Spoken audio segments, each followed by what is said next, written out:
কি করছিস প্রাণেশা? এটা পাবলিক প্লেস, এখানে কেউ মারামারি করে? ঘটনা কি ঘটেছে সেটা আগে বল। মেয়ে দুটোকে দেখেই ইতর শ্রেণীর ভদ্রবেশী অমানুষটা সুযোগ নিচ্ছিল সবে। কেবলই আয়েশার পিছনে স্মুথলি নিজের লালসার হাতটা ছুঁয়েছিল মাত্র, সেটাই নজরে পড়ে গিয়েছিল প্রাণেশার। ফলাফল যা হওয়ার তাই হলো। রেগে গিয়ে স্থান কাল পরিস্থিতি সব ভুলে গিয়ে ছেলেটাকে কয়েকটা দিয়ে ঠান্ডা হলো। হুলুস্থুল দেখে মানুষ জড়ো হলো মুহূর্তেই। অনির্বাণ দৌড়ের উপর ভেতরে প্রবেশ করলো। নাহিয়ান প্রশ্নের উত্তরে প্রাণেশা বলল, ও আয়শার গায়ে হাত দিয়েছে, এক্ষুনি পুলিশকে ইনফর্ম কর, ইতরটাকে জেলে ভরে দে। ঘটনার সত্যতা যাচাই করতে চাইলে যারা দৃশ্যটা দেখেছে তারা সাক্ষী দিল, যা সত্যি তাই বলল। অনির্বাণ সব কথা শুনে রিসিপশনে জানালো, কর্তৃপক্ষই ব্যবস্থা নিল। প্রাণেশার এই ধরনের কাজগুলোই তার বাবা মায়ের পছন্দ নয়। অন্য মেয়ে হলে এই দৃশ্য হজম করে সম্মান বাঁচাতে মুখ লুকিয়ে এখান থেকে চলে যেত, কিন্তু প্রাণেশা বলেই দৃশ্যটা উল্টো হয়। এই দৃশ্যগুলো দেখলে নিজে যে মেয়ে ও পুরুষের তুলনায় যথেষ্ট দুর্বল এইটুকু ভুলে গিয়ে প্রতিবাদী হয়ে ওঠে।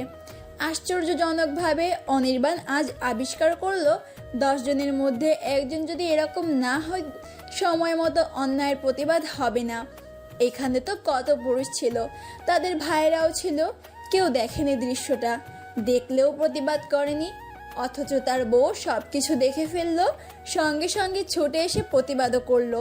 পুরো ভাবনাটা যতখানি আনন্দের ছিল তার চেয়েও বেশি স্বস্তি শান্তি ও সুখ দিল। কতক্ষণ মুগ্ধ চোখ চেয়ে থেকে ধীরে অথচ স্পষ্ট স্বরে বলল, যে কাজ আমার করার কথা সেটা তুই করলি, তাও আবার এতগুলো মানুষের সামনে। এজন্য অবশ্যই আমার পক্ষ থেকে তোর একটা স্পেশাল গিফট পাওনা রইল, যাওয়ার আগে দিয়ে যাব, হবে না? একটা সময় গিফট নিয়ে খুব বেশি আগ্রহী ছিল প্রাণেশা। সময়ের সাথে সাথে সেই আগ্রহ মন থেকে উবে গেছে। কেউ খুশি হয়ে দিলে সেটা খুব যত্নেই তুলে রেখে দেয়, পছন্দ হোক অথবা না। মুখ ফুটে মনের ভাব প্রকাশ করবে না। বহুদিন পর অনির্বাণের কথা শুনে ঠোঁটে চাপা হাসি ফুটিয়ে তোলে প্রাণেশা বলল, কে বললো আমি গিফটের আশায় এই কাজটা করেছি? আমার কোনো গিফট লাগবে না, খামোখা টাকা খরচ করো না। অনির্বাণ এত কথা কানে না নিয়ে স্পষ্ট কণ্ঠে বলল, কেউ খুশি হয়ে কিছু দিতে চাইলে সেটা সাদরে গ্রহণ করতে হয় স্টুপিড, ফিরিয়ে দিতে হয় না। এখনো এই বোর্ডটুকু জাগার বয়স হয়নি তোর? ওসব আমার মধ্যে ছিল নাকি কোনো কালে? প্রাণেশার এই তেরামি কথা শুনে ফুস করে নিঃশ্বাস ফেলে অনির্বাণ বলল, কবে হবে? না হলে কি আসে চায়? একটু অবুঝ থাকা ভালো নয় কি?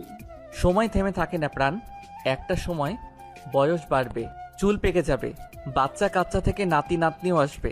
তারা যদি জানে তাদের নানি অথবা দাদি সেই কৈশোরের মতো অবুঝ, কি ভাববে? অনির্বাণের ভবিষ্যৎ পরিকল্পনা শুনে বড় বড় চোখ চেয়ে থেকে প্রাণেশা বলল, বাবা, আমাকে নিয়ে তুমি এইসব স্বপ্নও দেখো? ও মা, দেখবো না কেন? বউ না তুই আমার? বউকে নিয়ে এমন আরো কত শত স্বপ্ন আছে, সময়ের সাথে সাথে সব স্বপ্ন পূরণ হবে ইনশাআল্লাহ।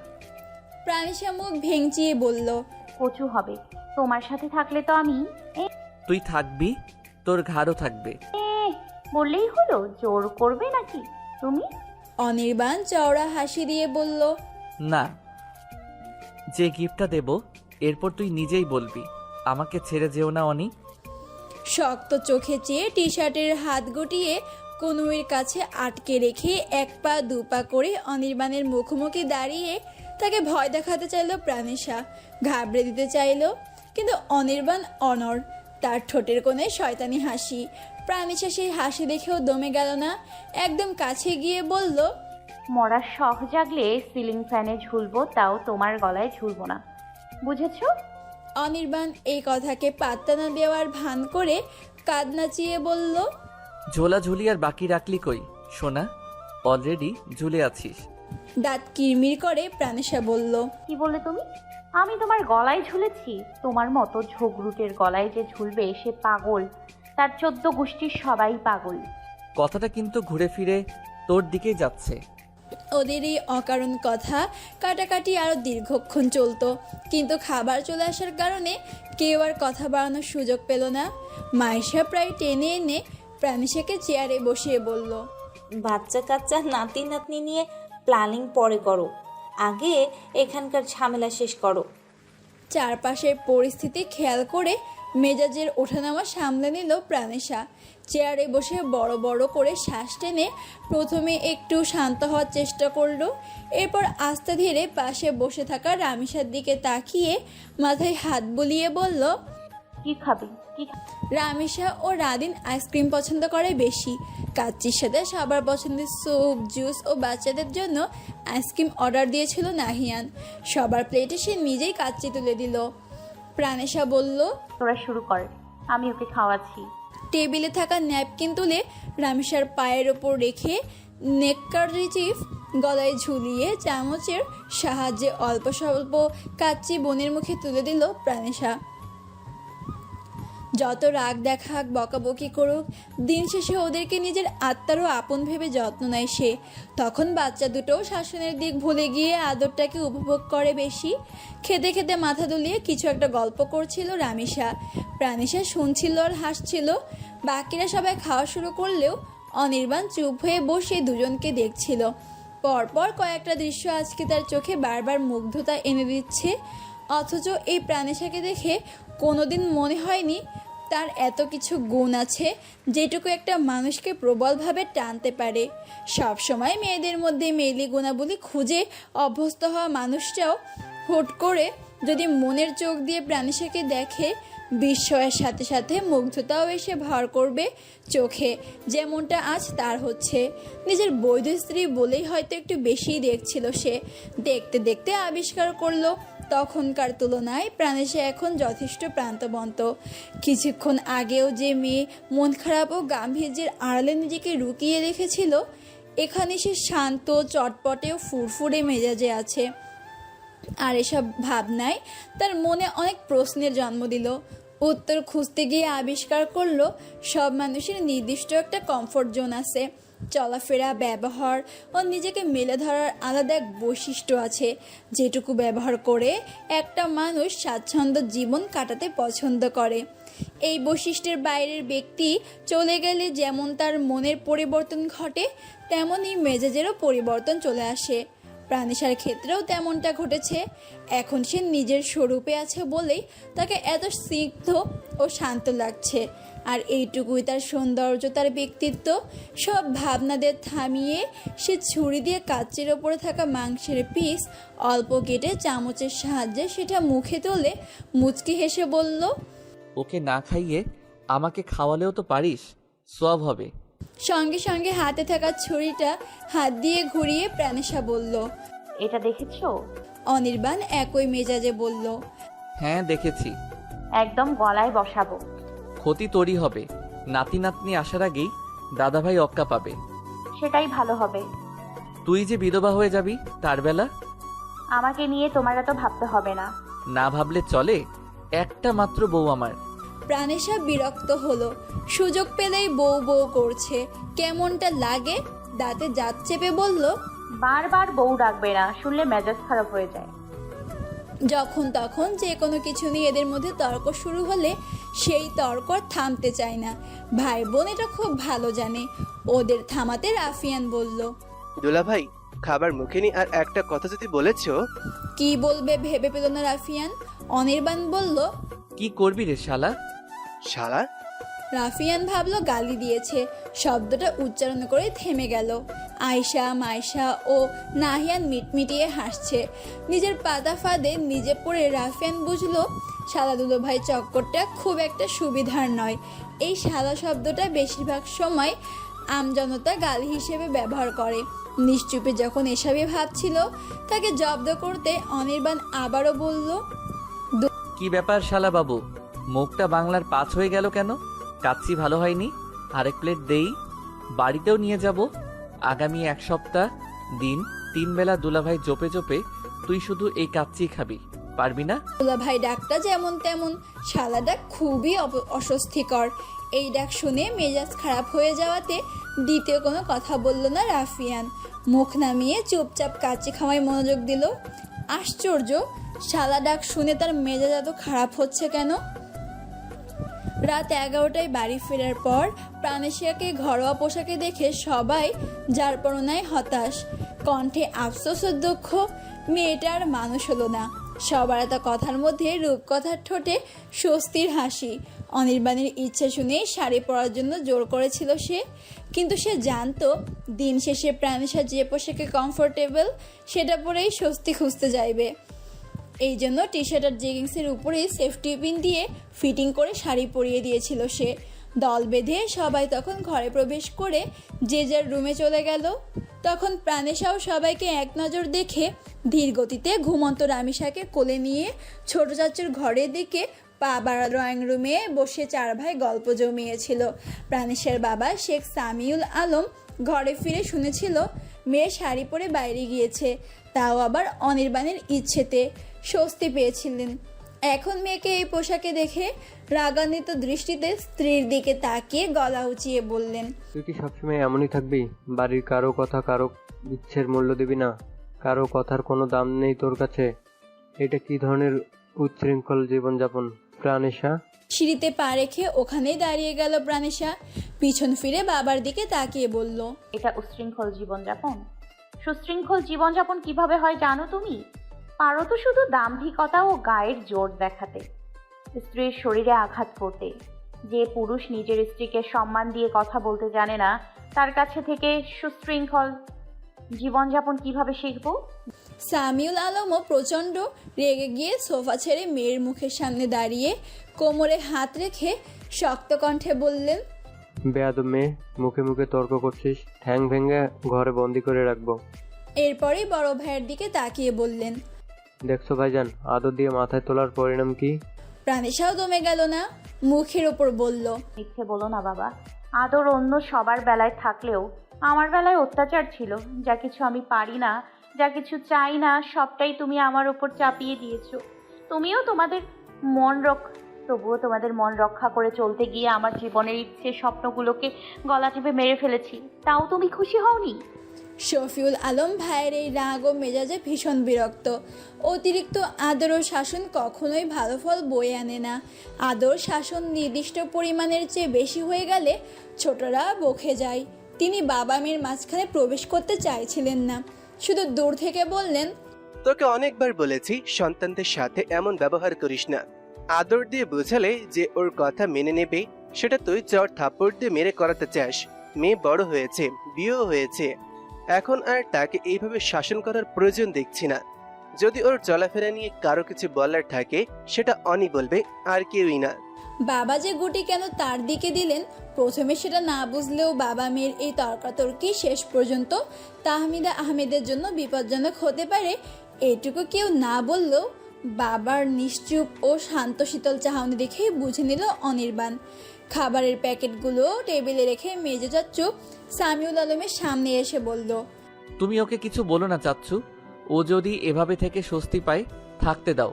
জোর করে তো অনেক কিছুই করলে, লাভ তো কিছুই হলো না, উল্টে ক্ষতি হলো। ও যেমন আছে তেমন থাকুক। সামিউল আলম মেজাজি কণ্ঠে বললেন, ওর এই আচরণ চলাফেরা তোর কাছে স্বাভাবিক লাগছে? যেখানে সেখানে মারামারি করে, শার্ট প্যান্ট পরে ঘোরাঘুরি করে, বড়দের মুখে মুখে তর্ক করে, যেমন খুশি তেমন চলে। এভাবে তো জীবন চলে না, তাই না? কাউকে তার ইচ্ছের বিরুদ্ধে জোর করাটা অন্যায় চাচ্ছু। প্রতিটা মানুষ যেমন আলাদা, তাদের পছন্দ অপছন্দ ও ইচ্ছেগুলো আলাদা। তবু তুমি ওকে ভালো রেজাল্ট ও প্লাস টেনে আনার চেষ্টায় প্রতি ক্লাসে টপে থাকার জন্য যে টর্চার করেছো, সেসব ওর জন্য বাড়াবাড়ি হয়ে গেছে। মেধা সবার সমান নয়, সবাই ভালো রেজাল্ট করতে পারে না। সামিউল আলম একইভাবে বললেন, তুই আমাকে এইসব উল্টাপাল্টা লজিক দেখাবি না। এই মেয়েকে আমার চোখের সামনে থেকে দূর হতে বলো। বাড়ির সবকটা মানুষই হয়েছে, শুধু এ হলো অমানুষ। চাচ্ছু, এবার কিন্তু বাড়াবাড়ি হচ্ছে।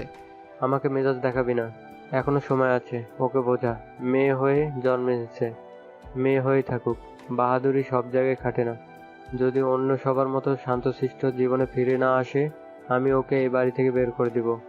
অনির্বাণ মেজাজ ধরে রাখতে না পেরে সমান তালে চেঁচিয়ে বলল, এই বাড়ি তোমার একার নয় চাচ্ছু, এখানে আরো 3 জন পুরুষ আছে, তাদের ভাগ আছে, সন্তানদেরও ভাগ আছে। সেই হিসাবে এই বাড়িটাও আমার। আর আমার বাড়িতে আমার স্ত্রী থাকবে কিনা সেই সিদ্ধান্ত শুধু আমার, তোমার নয়। দ্বিতীয়বার যদি এই কথা বলেছো তাহলে বাবাকে বলবো মাঝখানে প্রাচীর তুলে দিয়ে প্রত্যেকের সংসার আলাদা করে দিতে। এতক্ষণ ধরে মেয়েকে ঘুম পাড়ানোর চেষ্টা করেছিল আরিয়ান, তাই সব কথার ভিড়ে সে আসতে চায়নি। এখন ছোট্ট আরুষি ঘুমানোর পর চেঁচামেচি সহ্য করতে না পেরে রুমের বাইরে এলো। সে নিচে নামতে নামতে বলল, তুই তো রুমে যাওনি, আমি চাচুর সাথে কথা বলছি। ঝামেলা শুরু হয় একটা বিষয় নিয়ে, টার্ন হয় অন্যদিকে। মাঝে মধ্যেই এমন হয়। সব পরিস্থিতি সুন্দর মতো সামাল দেয় আরিয়ান। সামিউল আলম তার এই বড় ভাতিজার কথা একটু বেশিই শোনে। যেমন বুদ্ধিমান তেমন শিক্ষা দীক্ষা, প্রতি ক্লাসে রীতিমতো টপার ছিল সে। এই কারণে প্রতি বছর তিনি নিজে রেজাল্টের পরপর ভাতিজাকে সঙ্গে নিয়ে মার্কেটে গিয়ে তার চাহিদা অনুযায়ী গিফট কিনে দিতেন। শুধু আরিয়ান নয়, বাকিদের ক্ষেত্রেও এই নিয়ম ছিল। টপ রেজাল্ট সবার হলেও পিছিয়ে থাকতো প্রাণেশা।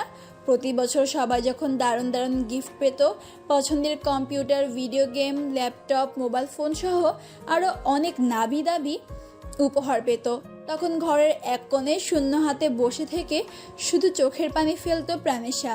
এই একটা গিফটের জন্য প্রতি বছর গাধার খাটুনি খেটেছে সে। এই স্কুল থেকে ওই স্কুল, এই টিচার থেকে ওই টিচার, এই বান্ধবী থেকে ওই বান্ধবী, এরকম করতে করতে কাছের দূরের সবাইকে সে হারিয়ে ফেলেছে। সামিউল আলম সবসময় বেটার অপশন খুঁজে খুঁজে মেয়েকে অধিক মাত্রায় অত্যাচার করেছেন। যখন যে স্কুলে মন বসে যেত তখন তিনি ট্রান্সফার করে অন্য স্কুলে সরিয়ে দিতেন। শহরের নামি দামি এমন কোনো স্কুল কলেজে বাকি নেই যেখানে টপ রেজাল্টের আশায় ছোটাছুটি করেনি প্রাণেশা। ছুটতে ছুটতে একসময় সে হাল ছেড়ে দিয়ে নিজের ওপর থেকে আস্থা হারিয়ে ফেলেছে। সে মেনে নিয়েছে তাকে দিয়ে টপ রেজাল্ট হবে না। সবার টপ রেজাল্ট ও গিফট দেখে সে যখন আবদারের সুরে বাবাকে বলতো, আমাকে একটা গিফট দাও না বাবা। সামিউল আলম তখন বলতেন, যেদিন টপ রেজাল্ট করবি সেদিন তুই পাবি। প্রাণেশা এভাবেই আশায় আশায় দিন কাটাতো, টপ রেজাল্টের চেষ্টা করত। কিন্তু যত চেষ্টা ও জোরাজুরি থাকুক না কেন, মেধার যদি সঠিক বিকাশ না থাকে টপ রেজাল্ট হবে কি করে? সে যে একটা গাধি, অকর্মা, এটা সে বুঝে নিল, মেনেও নিল। মেনে নেওয়ার পর গিফট নিয়ে কোনোদিন কোনো চাওয়াকে আর কারো কাছে প্রকাশ করেনি। দাঙ্গা হাঙ্গামা, অশান্তি ভালো লাগে না এই বাড়ির কারোর। সবাই মিলেমিশে হেসে খেলে দিন কাটিয়ে দিতে চাই। এসব কথা ও তর্ক বিতর্কের ইতি টানিয়ে আরিয়ান নিজে মেজ চাচুর হাত ধরে বাবা ও বাকি দুই চাচুদের পাশে বসিয়ে নিজের মতো করে বুঝাতে লাগলো। আর কোনো চিৎকার চেঁচামেচি হবে না, এটা নিশ্চিত, কারণ আরিয়ান এসেছে। এখন সব ঠান্ডা হয়ে যাবে। প্রাণেশা ততক্ষণে বোনকে কোলে নিয়ে সরে পড়েছে। মেজাজ ঠান্ডা করতে ফ্রেশ হয়ে বিছানায় পিঠ ঠেকাতেই লাফ দিয়ে বিছানা ছাড়লো অনির্বাণ।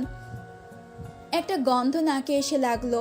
সঙ্গে সঙ্গে চাদর তুলে দেখলো তার তোশকের মাঝখানে অনেকাংশে ভেজা, সেখান থেকেই গন্ধ আসছে। সে চাদর সরিয়ে ওয়াশরুমে রেখে আবারও হাত মুখ ধুয়ে দরজার কাছে গিয়ে মাকে ডাকলো। তার মা জোহরা খানম ছেলের সামনে এসে বললেন, কি হয়েছে, ডাকছিস কেন?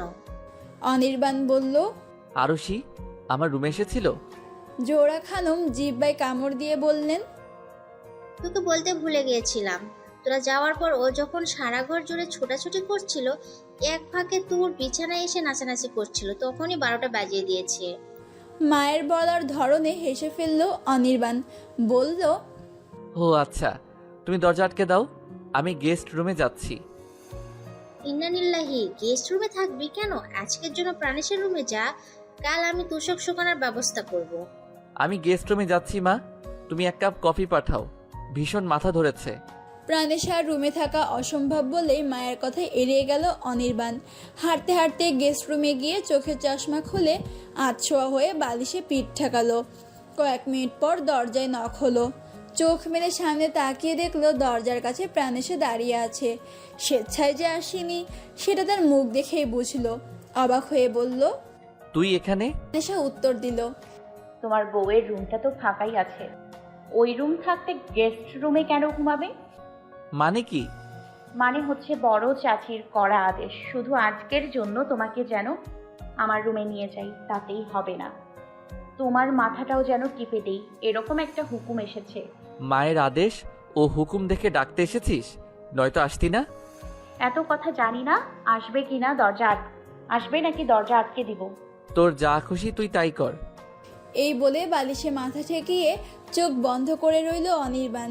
সে যে যাবে না এটা বুঝতে পেরে দরজার মুখ থেকে সরে দাঁড়াতেই জোহরা খানমের মুখোমুখি পড়ে গেল প্রাণেশা। তিনি তাকে দেখে কফি ও ঔষধ তার হাতে ধরিয়ে দিয়ে বললেন, যা মা, ওর একটু খেয়াল রাখ। এখন থেকে ওর দেখাশোনার দায়িত্ব তো তোকেই নিতে হবে। কাল আমার ছেলেটা চলে যাবে, ভালো মন্দ কিছু রান্না করে ওর সাথে দেবো তো। রান্নাঘরে আমার আরো অনেক কাজ আছে মা, তোর যদি কিছু লাগে আমাকে বলিস, কেমন? অনির্বাণের মাইগ্রেনের সমস্যা আছে, মাঝে মধ্যে এই ব্যথা তাকে খুব ভোগায়। অসুস্থতার কথা ভেবেই হাতের কফি ও ঔষধ নিয়ে রুমে এলো প্রাণেশা। সেন্টার টেবিলে সব কিছু রেখে পর্দা টেনে রুমের দরজা আটকে দিয়ে অনির্বাণের শিওরে দাঁড়িয়ে বলল, সোজা হয়ে বসো। প্রাণেশার গলার আওয়াজ শুনে আবারও চোখ মেলল অনির্বাণ। চোখ মুখ কুঁচকে বলল, বিরক্ত করিস না প্রাণ, যা এখান থেকে। আমি এখানে তোমার আদর খেতে আসিনি, বড় চাচির আদেশ পালন করতে এসেছি। বেহুশের তালে কি বলল সেটা টের পেল কথা শেষ হওয়ার পর। ঠোঁট কামড়ে উল্টো দিকে মুখ ঘুরে নিল প্রাণেশা। কী সব কথা বেরিয়ে এলো! ছি, সে তো এত নির্লজ্জ কবে হলো! তখনও ড্যাব ড্যাব চোখে তার দিকে তাকিয়েছিল অনির্বাণ। প্রাণেশার কথা ও লুকোচুরি ভাবসাব দেখে বিছানা কাঁপিয়ে হেসে উঠল। বলল, আপাতত আদর দেওয়ার মুডে নেই, যন্ত্রণায় মাথা ছিঁড়ে যাচ্ছে, পারলে একটু চুল টেনে দে। হুকুম করে বালিশ ঠিকঠাক করে চোখ বন্ধ করলো অনির্বাণ। প্রাণেশা বলল, পারবো না, তুমি কফি খাও, এরপর ঔষধ খাও, ঠিক হয়ে যাবে। চট করে চোখ খুলল অনির্বাণ। বলল, কি বললি? পারবো না বলেছি, শুনতে পাওনি? আবার বল। পারবো না, পারবো না, পারবো না। এরপর যা হবে তার জন্য আমাকে দোষ দিবি না। কথা শেষ করে এক পলক দরজার দিকে তাকালো অনির্বাণ। সেটা বন্ধ থেকে হাতের টানে প্রাণেশাকে একদম নিজের কাছে টেনে নিল। আচমকা টান খেয়ে অনির্বাণের বুকের কাছে হুমড়ে খেয়ে পড়ল প্রাণেশা। কি হলো সেটা বুঝতে সময় লাগলো তার। যখনই নিজেকে অনির্বাণের ওপরে আবিষ্কার করলো তখনই রাগান্বিত স্বরে বলল, এটা ঠিক হচ্ছে না। দু হাতের বাঁধনে তাকে আটকে নিয়ে অনির্বাণ বলল, সবটাই ঠিক, বেগানা কোনো নারীকে ছুঁইনি আমি, আমার বউকে ছুঁয়েছি। ধুর, ছাড়ো তো, তোমার বউ হতে বয়েই গেছে আমার। হুম, ছাড়াছাড়ি নাই, মাথা টিপে দিসনি। এখন এই কঠিন মাথা ব্যথা সারানোর দায়িত্ব নে, নয়তো। আশ্চর্য, আমি কিভাবে মাথা ব্যথা সারানোর দায়িত্ব নিব? ছাড়ো প্লিজ। অনির্বাণ ছাড়া তো দূর, প্রাণেশের কথা কানেই নিল না। ফট করে একবার দিয়ে সরে গিয়ে অন্য পাশের বালিশে প্রাণেশাকে শুয়ে দিল। ঠোঁটের নিচে থাকা কালো তিলটায় বুড়ো আঙ্গুল ছুঁয়ে বলল, আমার এখন মাথা ব্যথা, তুই তার প্যারাসিটামল। বিবাহিত পুরুষদের জীবনে বউই সর্বরোগের ওষুধ। আমি এখন তোকে আদর করে আমার মাথা ব্যথা সারাবো, বাধা দিস না প্রাণ। ছি, কি ভয়ঙ্কর কথা। ভয়ঙ্কর হতে যাবে কেন? রোমান্টিক কথা এটা, আদর আদর কথা, প্রেম প্রেম কথা। প্রাণেশা নড়ে চড়ে শক্ত হাতের বাঁধন থেকে মুক্ত নিতে চাইলে পারল না। পালোয়ানের শক্তির সাথে পারা যায় নাকি? সে অসহায় কণ্ঠে বলল, আই থিঙ্ক তুমি হুঁশে নেই, সরো। আমরা কিন্তু কেউ কাউকে ভালোবাসি না, আর ভালোবাসা ছাড়া এভাবে কাছে আসাটা অনুচিত। একইভাবে আলতো স্পর্শে বারংবার কালো তিলে আঙ্গুল ছুঁয়ে গেল অনির্বাণ। বলল, একসাথে থাকতে থাকতে ভালোবাসা ঠিকই হয়ে যাবে প্রাণ। বউ হয়েছিস তুই আমার, বউকে ঘিরে আমার যত শখ আহ্লাদ সব একদিন পূরণ করে ছাড়বো, দেখিস। নিজেকে বাঁচানোর আর কোনো উপায় খুঁজে পেল না প্রাণেশা। তবুও হাতের ঠেলায় অনির্বাণকে দূরে সরানোর চেষ্টা করলো। আমি কিন্তু ডিভোর্স। বিপদ কাকে বলে, কত প্রকার ও কি এরপরই টের পেল প্রাণেশা। মুখের কথা মুখেই আটকে গেল। অবরোধ খুব অচেনা অথচ ভীষণ সুখের এক টুকরো স্পর্শে এসে ছুঁয়ে গেল। না চাইতেও সেই সুখকর মুহূর্তটাকে নারী জীবনের সার্থকতা হিসেবে গ্রহণ করে নিল সে। কখন যে দুহাতে অনির্বাণের পিঠ খামচে ধরল টেরই পেল না। দীর্ঘ সময়ের প্রণয় চুম্বন শেষে অনির্বাণ তার ঠোঁটের তিলে আলগোছে ঠোঁট ছুঁয়ে নাকে নাক ঘষে বলল, তুই যে আধা বেটা ছেলে নস, এইটুকু নিশ্চয়তা দেওয়ার জন্য থ্যাঙ্কস। এটা শুধু প্রথম স্পর্শ ছিল না, আমার পক্ষ থেকে প্রথম কোনো স্পেশাল গিফটও ছিল। একে যত্নে রাখিস। প্রাণেশা কোনো কথা বলতে পারল না। অদ্ভুত একটা অনুভূতি হচ্ছে, বুঝতে পারছে না আবার এড়াতেও পারছে না। তার নীরবতা দেখে অনির্বাণ বলল, এইটুকু স্পর্শ দিয়ে অন্তত এতটুকু তো বোঝাতে পেরেছি যে যে কোনো সম্পর্ককে এত তুচ্ছ তাচ্ছিল্য করতে নেই। প্রত্যেকটা সম্পর্ক তার নিজ নিজ জায়গায় এমনিভাবেই সুন্দর। এজন্য প্রত্যেকটা সম্পর্ককে শ্রদ্ধা, সম্মান ও পর্যাপ্ত ভালোবাসা দিয়ে বাঁচিয়ে রাখার চেষ্টা করতে হয়। গোড়াতেই ভেঙে ফেলার মতো ভুল সিদ্ধান্ত নিতে হয় না প্রাণ। এইটুকু বলে প্রাণেশাকে ছেড়ে সোজা হয়ে বসে ওষুধগুলো চেক করে নিল অনির্বাণ।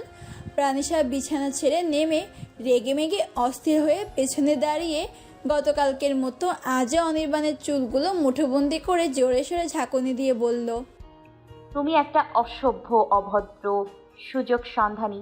এইভাবে কেউ কারোর সাথে শয়তানি করে? আবারও হাতে দাদুতে ছোট ছোট চুল নিয়ে দরজা খুলে দৌড় দিল প্রাণেশা। ওষুধ মুখে নিয়ে সেদিকে তাকিয়ে অনির্বাণ বিড়বিড়ালো, নিশ্চিত থাক, যতবার ডিভোর্স শব্দটা উচ্চারণ করবি ততবারই এইরকম শাস্তি দেব। সম্পর্কে ভাঙন টেনে আনা কি এতই সহজ? হ্যাঁ, আমি বেঁচে থাকতে সেই সুযোগ তোকে দেব, মাথা মোটা কোথাকার। রাত থেকে বারবার অদ্ভুত এক অনুভূতির সম্মুখীন হচ্ছে প্রাণেশা। সেই অনুভূতি এক পশলা বৃষ্টির ন্যায় আষ্টে পিষ্টে জড়িয়ে গেছে তার সম্পূর্ণ অস্তিত্বের সাথে। ঝুমঝুম বৃষ্টি হয়ে ভিজিয়ে দিয়েছে তার শরীর মন। যে মনে কখনো ভালোবাসার জন্ম হয়নি, যে মনে কোনো পুরুষ কখনো নিজের আধিপত্য জাহির করতে পারেনি, যে মন এতদিন রিক্ত শূন্য ছিল, আজ সে মনেই ক্ষণে ক্ষণে অনির্বাণের চেহারাটা উকি ঝুঁকি মারছে। যতবারই ঘুমানোর চেষ্টায় চোখ বন্ধ করেছে ততবারই ঘুমের 12টা বেজে গেছে ওই এক টুকরো মিশ্র অনুভূতিকে অনুভব করতে গিয়ে। কেবলই মনে হচ্ছে অনির্বাণ তার সামনে, কাছে, নিঃশ্বাস পরিমাণ দূরত্বে, আর তাতেই ঘুমড়ে গিয়ে এক ঝাঁক লজ্জায় কাবু হচ্ছে সে। সম্পূর্ণ রাত যখন এভাবেই কেটে গেল, নিজেকে শাসাতে, বকতে, বুঝাতে, শেষ রাতে বিড়বিড় করলো, তুইও অভদ্র হয়ে যাচ্ছিস প্রাণ। ছি, কিসব লজ্জাজনক ভাবনা এগুলো। শেষ মুহূর্তে অনেক কষ্টে দু চোখের পাতায় ঘুম টেনে এনে বেলা 9টা পর্যন্ত ঘুমালো। দরজায় ঠক ঠক আওয়াজ ও রূপকথার ডাক শুনে ঢুলু ঢুলু চোখে বিছানা ছেড়ে নব ঘুরিয়ে দরজা খুলে বলল, সাত সকালে ডাকলে কেন? রাতে ঘুম হয়নি একটু? রূপকথাকে দরজায় দাঁড় করিয়ে রেখে আবারও বিছানায় এসে ধপাস করে শুয়ে পড়ল প্রাণেশা। রূপকথা দরজায় দাঁড়িয়ে ওর এই আলসেমি দেখে পেছন থেকে অনির্বাণকে বলল, তোমার বউ জীবনও পাল্টাবে না। ওর ঘাড়ের সব ভূত তাড়াতে হলে রোজ 3বার কঞ্চি দিয়ে পিটাতে হবে। অনির্বাণ শব্দ করেও হাসতে গিয়েও থেমে গেল। রূপকথা বলল, ভিতরে এসো। প্রাণেশা আবারও ঘুমিয়ে পড়েছে, তাই তাকে আর ডাকলো না রূপকথা। অনির্বাণকে নিয়ে রুমে এসে জানালার কপাট খুলে পর্দা সরিয়ে প্রাণেশার রুমের এক পাশে থাকা ক্যাবিনেট ও শোকেসের লক খুলে ভেতরে থাকা জিনিসপত্রের দিকে আঙুল তুলে বলল, দেখো তোমার বইয়ের অর্জন। সম্পূর্ণ ক্যাবিনেটের ওপর থেকে নিজ চোখে বুলালো অনির্বাণ। সঙ্গে সঙ্গে দুটো চোখে বিস্ময় নেমে এলো। এরপর শোকেসের দিকে চোখ ফেললো, তাতেও বিশ্বাস বাড়ল বই কমলো না। সর্বশেষে রুমের এক কোণে ফেলে রাখা সব কিছু পুঁথির হ্যান্ডব্যাগের দিকে চোখ গেল। টি টেবিলে রাখা একটা অসম্পূর্ণ হ্যান্ডব্যাগ দেখে বুঝলো সদ্য হাত দিয়েছে এটাই, কিন্তু কাজ শেষ হয়নি।